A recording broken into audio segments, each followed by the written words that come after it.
প্রত্নতাত্ত্বিক নিদর্শন আর বৌদ্ধ সভ্যতার ঐতিহাসিক স্থাপনা সমৃদ্ধ কুমিল্লার কোটবাড়ি এলাকায় প্রায় ২.৫ একর পাহাড়ি ভূমিতে প্রতিষ্ঠা করা হয়েছে নব শালবন বৌদ্ধবিহার। এই বিহারে স্থাপন করা হয়েছে থাইল্যান্ড থেকে উপহার হিসেবে পাওয়া ধাতব পদার্থে তৈরি প্রায় ৬ টন ওজনের ৩০ ফুট উচ্চতার বৌদ্ধ মূর্তি। বিহারে প্রার্থনালয়ের ছাদের উপর স্থাপন করায় মূর্তিটি অনেক দূর থেকে দেখা যায়।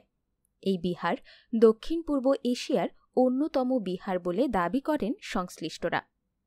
দৃষ্টিনন্দন এই বিহারকে ঘিরে দেশ-বিদেশের পর্যটকদের পদচারণা বেড়েই চলেছে। নব শালবন বৌদ্ধবিহার প্রতিষ্ঠার পর কুমিল্লা পর্যটন শিল্প হিসেবে আরও ব্যাপকভাবে প্রসারিত হচ্ছে।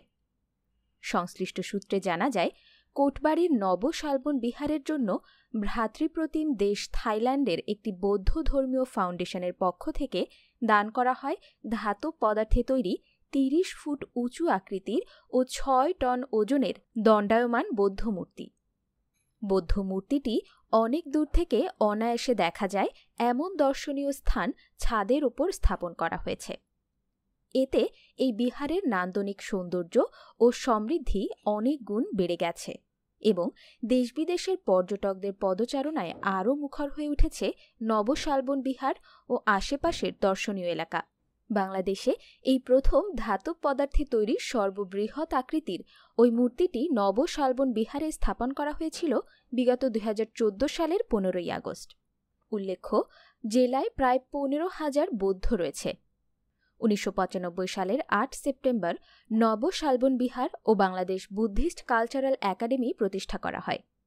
নব শালবন বিহার ক্যাম্পাসে রয়েছে বৌদ্ধ ধর্মাবলম্বীদের প্রার্থনালয়, মেডিটেশন সেন্টার, শালবন বিহার স্কুল ও এতিমখানা, লাইব্রেরি, শালবন বিহার জাদুঘর, সেমিনার হল ও হোস্টেল।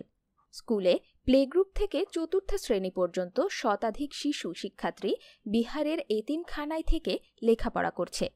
এই বিহারে ১০ জন কর্মকর্তা কর্মচারী রয়েছেন।